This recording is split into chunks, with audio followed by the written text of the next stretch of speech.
Diamond, Diamond. A precious gem of the most valuable kind. When pure, it is clear. Diamond, Diamond.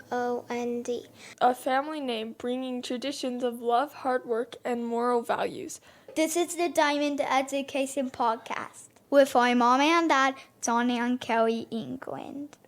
Welcome to the Diamond Education Podcast with John and Kelly England, your host. We're here to help you find the most valuable education for your child.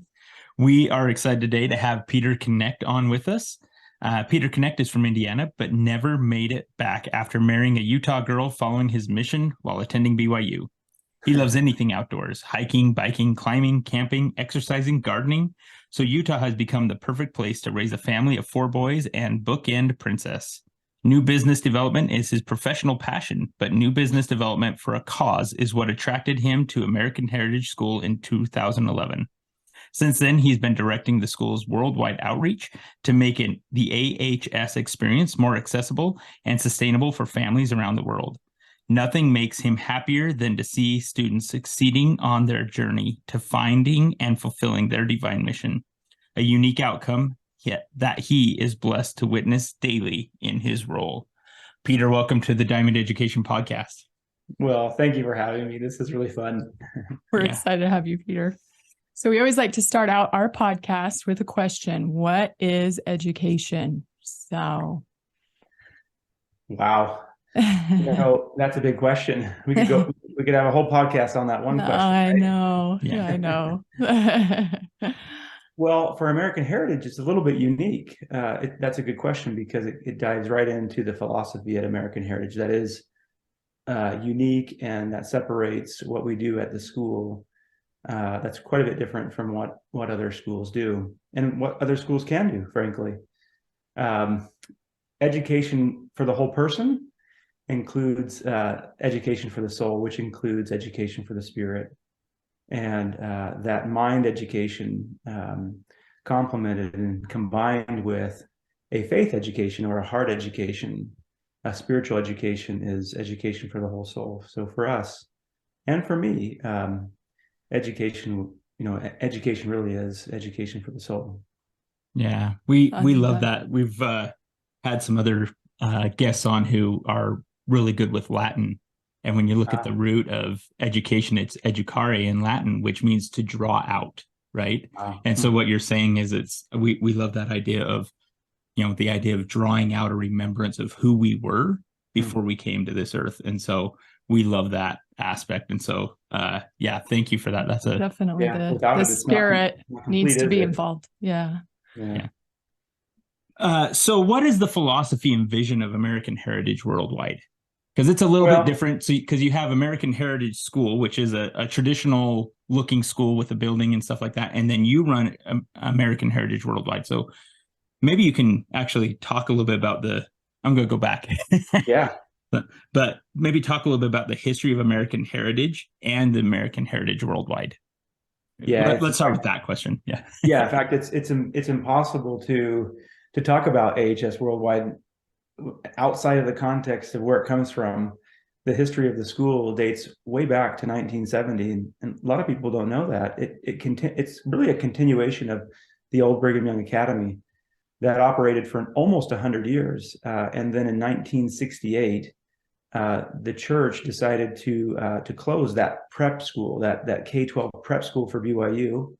I inherited a little bit of this heritage. In fact, my wife, her great-great-great-grandfather is Abraham Owen Smoot, who was the founder of Brigham Young Academy in the sense that he was the first chairman of the board and donated the money and ran that school for 20 years until he died. Oh, wow. He was able to see the prep school grow, and then of course Brigham Young University began shortly thereafter. But those two schools ran in tandem for about 96. Well, actually, from 1896 to 1968. And in 1968, they closed that school, and some professors at BYU who had children in the academy decided, hey, we want to continue this education of heart and mind, this blending of faith and academics. Nothing taught, right, without the spirit. As Karl Mazer instituted that philosophy, early in Brigham Young University. And so Verlin and Shirley Anderson and some other parents got together and formed a little kind of cooperative, if you will, for 1 year. And then a year later, Ezra Taft Benson, who was a dear friend of the Verlins, found a building that the church was going to donate. Not donate, but they were going to liquidate it, and they offered it to the Andersons. And the school started and founded in 1970 with the same roots as the Brigham Young Academy, and it's continued since with that philosophy.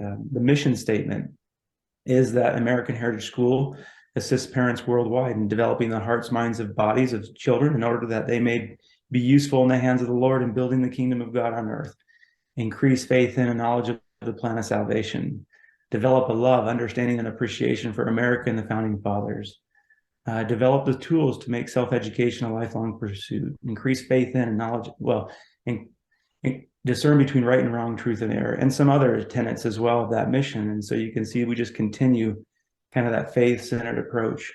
Yeah. And in the early 2000s, we had what we consider the second founders of the school come along, Gaylord and Laurie Swim, who donated the money to be able to move to the campus that we're in right now in American Fork.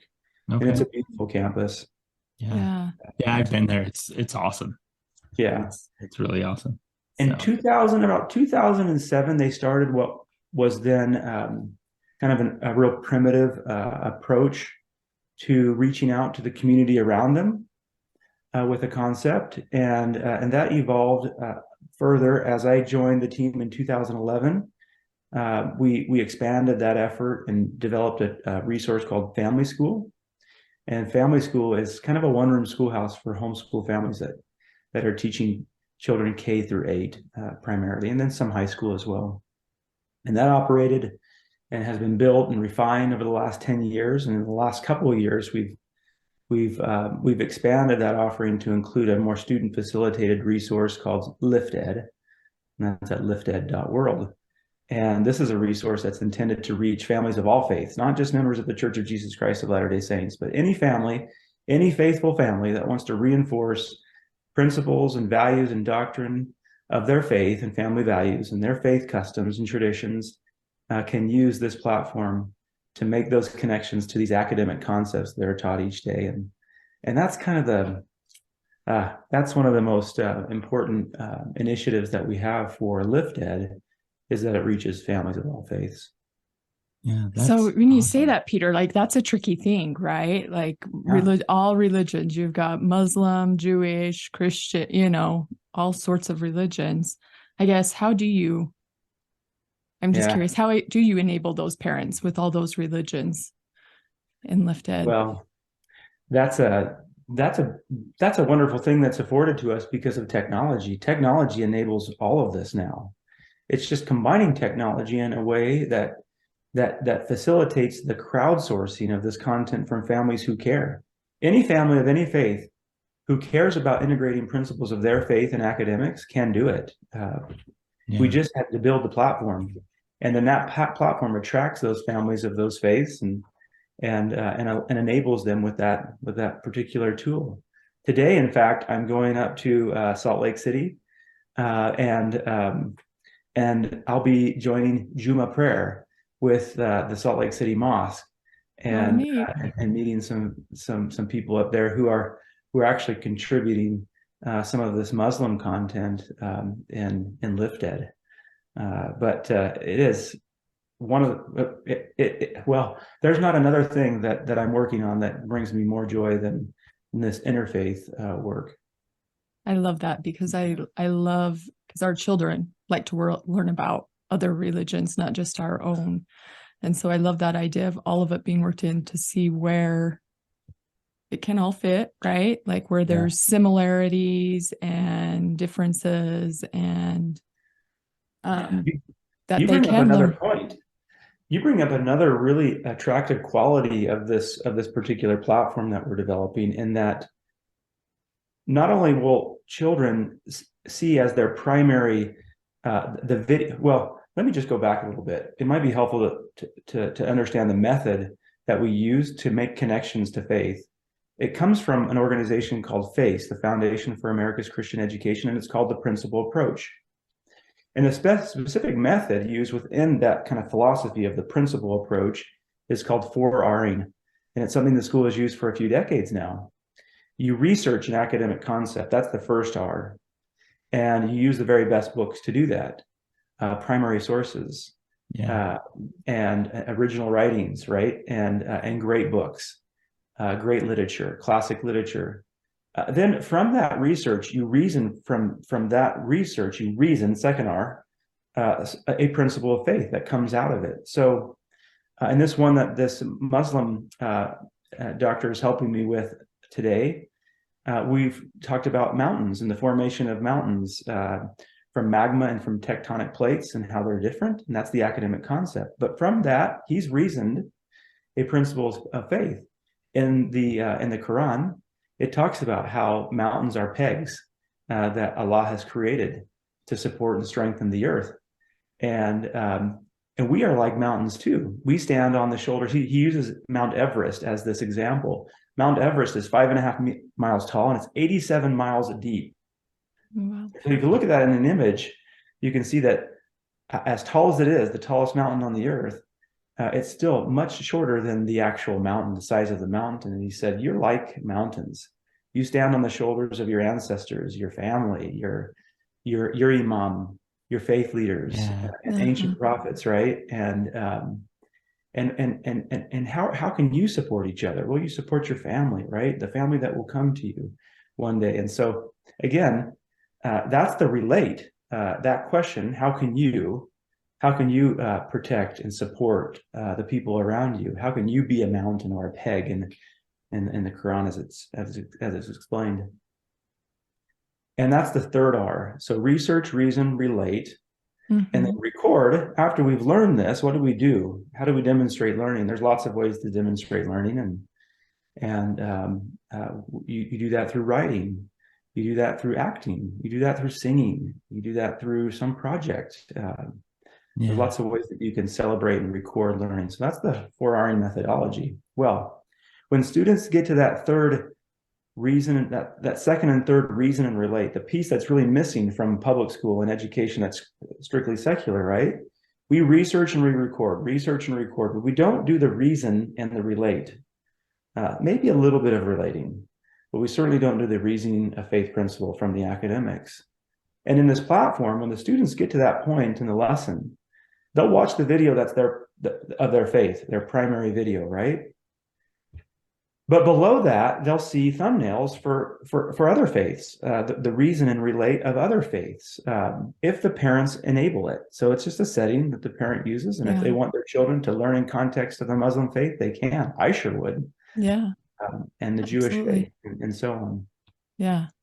Well, and I love that because I think right now we are in a world of focusing on differences, right? Like where this gives them the relating to other people and the similar and something to talk about, right? Like that is cool. Like look at the Muslim, religion and what they believe. And I agree with that because I think there's a lot of opportunity that gets missed in the politics of the day that divides us, right? And what you just shared, you're LDS, I'm LDS, and I just learned from what you just said that family is very important to the Muslims as well, right?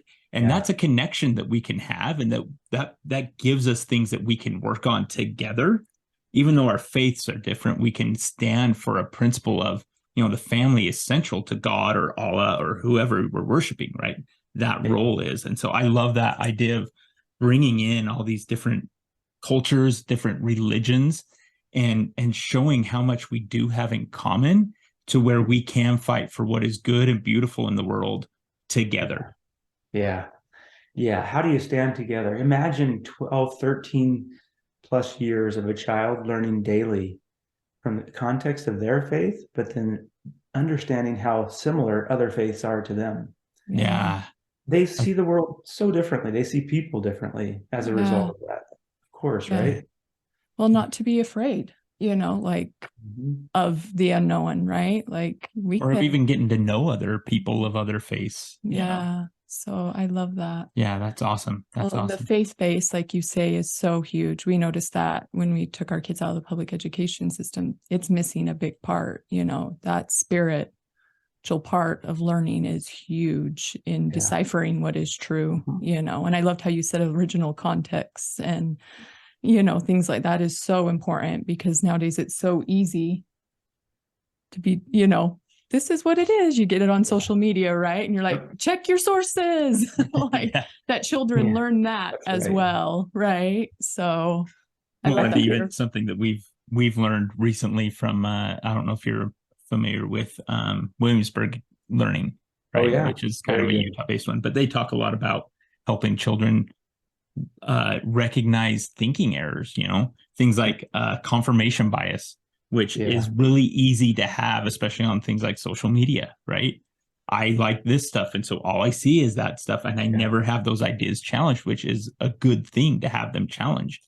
Impossible to not have, actually, right? Right. Yeah. We all have them. Yeah. And we're all going to have things challenged, and we need to learn, I think one of the kind of indirect blessings of an education that allows children to learn in context of their faith and other faiths is also not that it just helps children to understand and students understand how much we have in common. That's kind of the direct effect outcome of that kind of education. But indirectly, it also spotlights the things that are very unique about your faith. And helps children be raised in with an experience that allows them to appreciate the differences that are so important in our faith, and coming out of that experience with a deep understanding and testimony of the value of those differences too. Yeah. I love that. That's awesome. So one of the things that I think that we talked previously, and we mentioned, parents who leave the traditional public school system sometimes do that with a lot of anxiety, especially if they're trying to homeschool.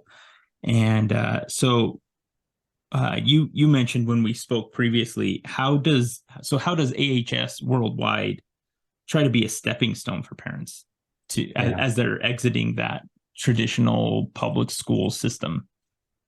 I love that question, because it's at the heart of the family school. It's at the heart of the Lift Ed platform that we're developing. You can't be everything to everyone in this world. The world of homeschooling is fragmented, not in a bad way, but there's so many options and so many opportunities and so many different ways of approaching it and doing it. I remember after a year of research, I came to American Heritage.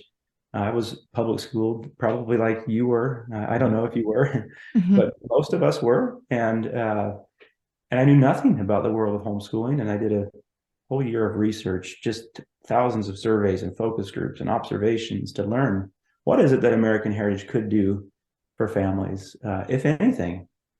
And I remember going back and visiting with the principal, head of school at American Heritage, Grant Beckwith, and I said, I've learned two things in the last year. I've learned that first, that what we do at American Heritage and why we do it aligns perfectly with faith-based homeschooling, with most homeschoolers who are faith-based. Most homeschoolers homeschool because they want to introduce and strengthen their family values, regardless of what faith that is. That's the primary reason. And so we can do something, and we should. And the second thing I said is, if you've met a homeschooler, you've met one homeschooler. They all have strong opinions about how they want to go about doing this. The longer they're in it, the more opinionated they become about it. And that's a beautiful thing, because they are their children's teacher, and their children are unique. And so their approach to homeschooling should also be very, very unique. And so whatever we produce, we have to understand that we need to produce it in a way that can enable as many homeschoolers as possible with a tool that is simply a tool, not a complete solution. And so So when we developed Family School, we did it with the brand new homeschooler in mind. We thought, let's pick this demographic of homeschooling, the one that needs a tool, a resource that's as comprehensive as possible, that gives them the words on the page even, and all the ideas that they would need to be able to teach their children. And we did that, and we've served over 30,000 children in over 100 countries around the world who are Latter-day Saints. It's a small, tiny demographic. You can imagine Latter-day Saint homeschooling. Yeah. It's a very small group, and so it's a good percentage of the students in the world who are homeschooling who are Latter-day Saints, who've used that curriculum. But the attrition was so high still, and some of the attrition was good and some of it was bad. Meaning some of them failed because it still was too difficult for them. It was still too much, and it required 2-3 hours of work for mom. And I say mom, not to disparage dads, but most times it is moms. 99% of the time, it's moms who are lifting there. And we try to condense it and make it as simple as possible. It's still, homeschooling is difficult, and that's really what led us to LiftEd. We wanted to create a tool that solved 3 problems. But those 3 problems, those are symptoms of the single problem. The single problem with public school isn't what is happening in public school. Is the biggest problem in education, in K-12 education right now, is that there is not a viable alternative to public education. Yeah. And when I say viable, I mean there's not one that moms can sustain long term. Most moms burn out in homeschooling and they go back to public school. Yeah. Online school is a secondary kind of, it's a second path to homeschooling. They come into it. If mom sticks with it, a lot of times they'll leverage an online program because that's less work for mom. Yeah. But those programs are woefully disengaging and disconnected, and students are lonely and they burn out in online school after a year or 2. The only other alternative that a family might move to is a private school or an online private school, which is extremely expensive, and most family budgets burn out there. And so every alternative to public education today, homeschool, online school, and private school, they fail at some point, and that's the big problem. So LiftEd was designed with those 3 problems in mind, and trying to make it very simple for parents. Instead of a couple hours a day, it's minutes a day.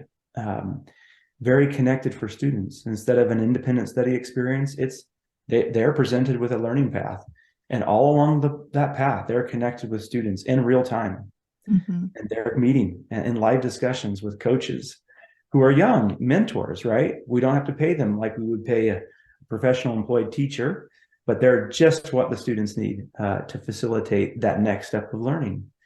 And at a budget less than $100 a month. We're charging $22 a month this first year in our pilot. We have 1,200 students, and it's working. And that's the wonderful thing, is we're seeing students connect with each other on screen. And then because we've organized the students by geography, they're getting together in person for field trips and just to get together to have fun. And that in-person connection that the platform facilitates is also an extremely important piece of what we're doing.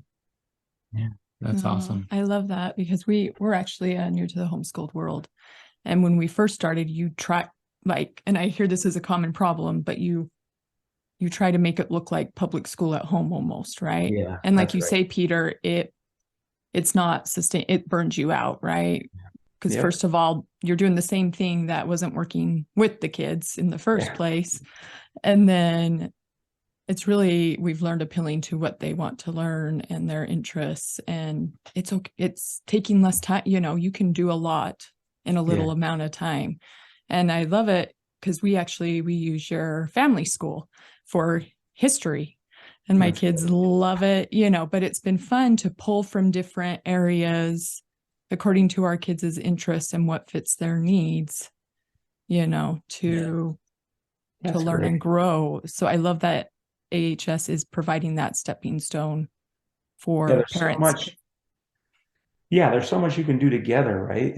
With your Yeah. family. It doesn't need to be a third grade history curriculum and then you have a fifth grade history curriculum. Right. History is Yeah. something that should be taught together as a family. Yeah. Unit. Yeah. Multiple ages learning together. Yeah. There's so many subjects that are, and at that age too, at those young ages, there's so many subjects that are so much better when they're taught in that one room schoolhouse format. Yeah. Yeah. You get the younger ones looking up and modeling the older ones, and the older ones leading and mentoring the younger ones. And it's a beautiful Absolutely. thing to see happen. Well, and even the discussions that happen between the old and the young, like Yeah. the old, the older ones bring up things and the younger, and they can, it's fun as a family to have the discussions together on the different things they're learning. Yeah, that's So, one of the things that I've actually really loved as we've gotten into the homeschooling world. So I'm a former teacher and principal in the public school system, so I have a lot of experience with public schools. But one of the things I've loved is the idea of I've been calling it unbundling an education, right? Meaning that a lot of homeschoolers, they start out, like you said, with maybe they kind of make it look like a traditional school, but then as they get into it, they realize like, oh, I don't need to do this curriculum with all of my kids. I can do it with just this one kid that wants it, and I can do something else for another kid. And then, I can individualize like maybe math and reading, which really benefits from one-on-one time. And then they combine together to for things like a literature discussion or history or the principles or religious part of the day, and they combine those, and then maybe they go somewhere or use online to find an expert in something that they're really like passionate about, right? And so it just becomes this really amazing thing. And I love that what you're building is trying to be that stepping stone, because that can be very overwhelming for parents. Yeah. To realize they end up with I don't know, like almost like paralysis by analysis, because there's so many choices. And so if they have something that's kind of a one-stop shop, that then they can start to mix and match from that. I love that that's kind of your model. well, and I even love in your history, because you do work, you've got writing and literature and, within it as well, that combination as well. Yeah. Yeah. That cross-curricular approach. You bring up an interesting point there about the analysis paralysis. Yeah. That's a real thing for many homeschoolers coming into it. That idea of an individualized education isn't really that attractive to the new homeschool mom. Yeah. It's very scary to them to think about putting together something that's very individualized for a child. It's ultimately the outcome that successful homeschooling achieves, and the great blessing and benefit to the family and to the student. But it's something that's incredibly difficult for a parent to even wrap their mind around coming out of public school. And one of the things that I think is perhaps even more important to the success of the student is having a network of parents too, a supportive network for parents. It's not something that we've done very well, but it is something that is primary in our thoughts about how we develop in this next phase for AHS Worldwide. If you drive by the school, on the title monument in front of the school, it says American Heritage School and Family Education Center. We don't have a family education center. Yeah. That's an idea that started many, many years ago from the second founder of the school, Gaylord Swim. But that is the piece, the missing piece of all of this for us anyway, we feel, is the development of a network of family education centers that are small groups of families getting together wherever they're at in the world around a common curriculum or common philosophy to support each other. And when I say support each other, I mean, so not just students getting together to have that social interaction that's so important, that connection, but parents getting together with each other to support each other, because you'll have veterans and novices and beginners all in the same kind of small cooperative, if you will. And it's a whole model and strategy that we've built into this platform that starts with how we organize students in the learning experience. One of the reasons we connect them in the platform is so that they can connect and meet each other. But one of the reasons we organize them by geography is so that they naturally want to get together in person outside of this virtual experience that they're having. And it's working really, really well. We're having dozens of groups getting together on their day off on Friday because we have school. We do online school with these students Monday through Thursday, and we don't do anything on Friday intentionally. We wanted to see, would these families get together in person if we organize them and by geography, if we kind of geofence them when they're enrolled, and then schedule a day off. And in fact, that's exactly what's happening. And so now we're building an actual program to facilitate that. We're providing resources. What do you do on that Friday when you're off? Well, you can celebrate this Africa Studies unit by dressing up this way or sharing this particular report of what country you studied. And there's lots of things that you can launch into, lots of learning extensions that you can launch into on this day off in person, right? And that in-person connection is going to be really, really important for the success of the mom so that she can learn from that other mom who has figured out how to individualize her education for her children. And if they can't see it, then it's very difficult for them to do it. And where there is no vision, the people perish, right? Yeah. This Family Education Center network provides every parent and every student, well, it certainly provides every parent with another parent who has that vision and who can help share that vision with them. I love it. Yeah. So Peter, I want to go back to something else you said earlier about mentoring as opposed to like teaching, right? Like, because that's I'm one of those people, like, you can tell me mentor's great, but I need like examples of what mentoring looks like, or, I don't know if you could share an example of how you guys actually mentor the kids in Lift Ed, with the. Yeah, that's great. Great question. Boy, there's a number of ways I might answer that. First, very, very practically, following what we call explore time, where the students learn together in a small group. Let's just take a lesson, for example. One of my favorite lessons is a lesson on symbiosis. And we're studying the relationship that animals have on each other. And some of those are mutualistic, where both of the animals and organisms benefit, and some are commensal, where one benefits and the other's unharmed, and some are parasitic, right? There, where one is neutral or even benefits and the other's harmed. And in true fashion, for us, following our methodology and philosophy, we don't stop there with that. We jump into a discussion that is a discussion about how our relationships can be mutual and how they should be, and what's a mutualistic friend look like in your life, and what's a parasitic friend look like in your life, and why. And we read scriptures, and we listen to a story from President Monson called "The Shiny Penny Friend" from the Friend, in fact. And then after that learning experience, then there's an hour where we discuss what we've learned. And that's mentored, or that's facilitated by a mentor, by a student mentor who's usually a younger college student, returned missionary in our case. Not always the case, but somebody who's not their parent, and they don't see them as their parent, but they see them as someone who's a role model. And we call that discover time, where we discuss together, we explore together, we demonstrate what we've learned, we ask questions, we dive deeper, and that's a live experience that we just jump on Zoom, and with a larger class in that case, and we discuss how those things can impact their lives in a more material way. That's one form of mentoring, but the parental kind of mentoring that we facilitate in the platform is we send a question to parents after every lesson, and we let them know what their children have studied again. And we want the parents to be connected, but we're trying to solve this problem that it takes so much time to homeschool. And so this solution is kind of feeding them information. Before the lesson started, we sent a text to mom, and mom's forwarded it to dad, maybe grandma and grandpa, maybe a friend, that said, hey, tomorrow we're going to be studying symbiosis. And could you share an experience in your life when you had a friend that was especially helpful or hurtful to you, and how that made you feel and how that's impacted your life?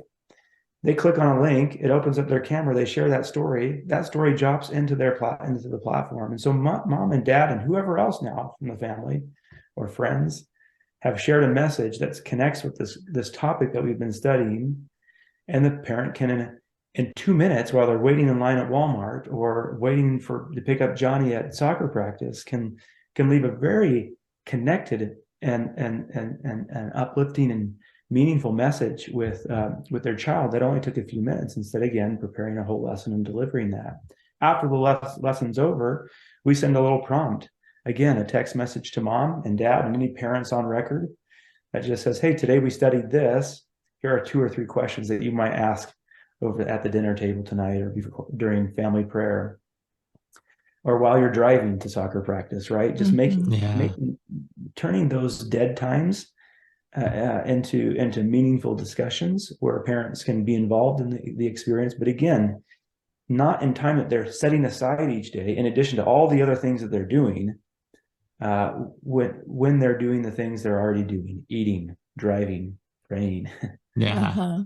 That's one way. Of course, mentoring extends way outside of that. We get into a whole discussion, but those are 2 very simple ways the platform is enabling it for parents and for us and for our coaches. Oh, that's awesome. That's awesome. Because that's one of the things about online education, right? And online learning is a lot of times there is this feeling of disconnectedness, right? Isolation that comes with a lot of traditional platforms where it's just you and a computer. But the fact that, your platform is set up to, bring in not just some random person talking about it, but like grandma or grandpa or mom or dad, that this child is now, oh, I'm learning this story about my grandma and like this horrible friend that she had, and how like I can now learn from that. And then the idea that there's now text message prompts to create a discussion at the dinner table around that same topic. I love that, because like I said, online, that is one downfall to online learning, is you don't have that social connection as easily. You have to build that in. You have to be proactive about it. Well, and I love it too, because even the traditional school, they say they involve the family, but it's me asking my kid, what'd you learn today? And they're, I don't know, exactly. You're trying to drag it out of them. And for one thing, I think they're not necessarily as excited about what they're learning either. Because I think when you learn, like we've noticed with our daughter, just it's a similar education she's doing here as American Heritage. She's excited about what she's learning too. So she'll share, but it's that you're providing those prompts that we need to have the conversation in the car with a teenager, right? Let's be honest. We're all super busy. People are busy. Time is the biggest obstacle to an alternative to public education. If people really felt like they could do it and do it well in minutes a day, they would be much more likely to try. And that's all we want them to do. We just want them to try. And as they discover that, hey, I can do this, then they can add to that other pieces that would initially be so overwhelming, right? Right. And maybe they even leave LiftEd or AHS Worldwide to do something that they could have never done without that as a stepping stone. And that would be a wonderful outcome to us. As a nonprofit, we love seeing families be successful and leave us, not going back to public school, but going to the next thing in their path. And there's so many wonderful resources and tools out there.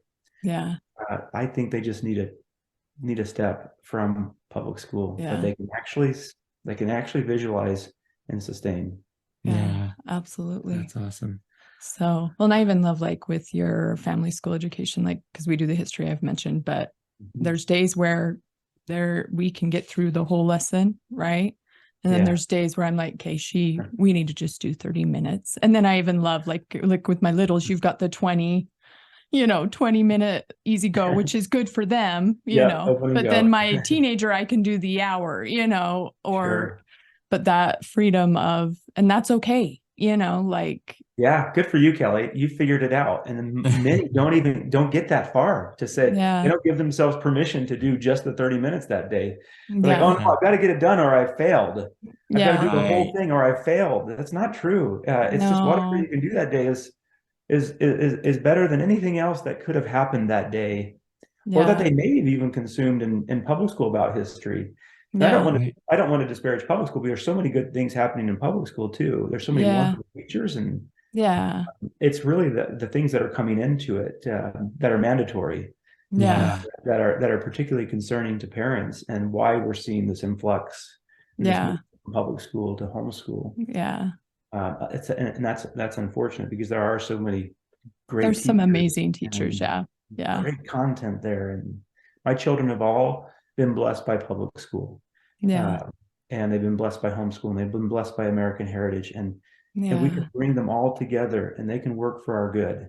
Yes, And we absolutely. just, as parents, need to be we need to give ourselves permission to follow the inspiration that we feel. So many parents feel that inspiration, that inclination to do something a little bit differently, but they don't do it because they're scared. And Yeah.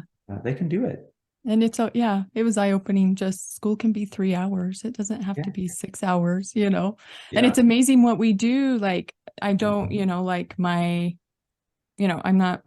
I don't want to come off bragging. So like my first grader is actually ahead in math, and there's some days we do less math than other days, if he's like, I only want to do one page, but he's still clicking, it can be small one day, it can be where some days he's really into the concept and wants to keep going, it's just, it's fun. That's one of the things it's that fun. we've really loved about it. So Peter, thank you so much for spending so much of your time with us this morning.